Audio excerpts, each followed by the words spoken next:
So here we got the wobble-free Allen bike rack, and just the bike holding part itself wobbles back and forth.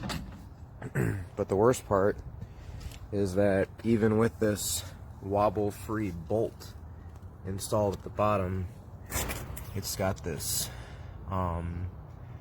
O-ring in there that doesn't let you screw it all the way through. So wobble free is definitely the furthest thing from the truth. So gonna have to go buy my own bolts for this to make it work. Well, this is the Allen Deluxe that I just purchased on Amazon.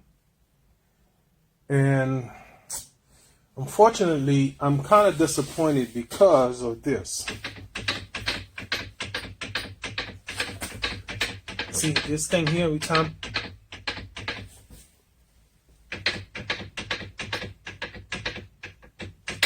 you're gonna have to put up with this every time you hit a bump.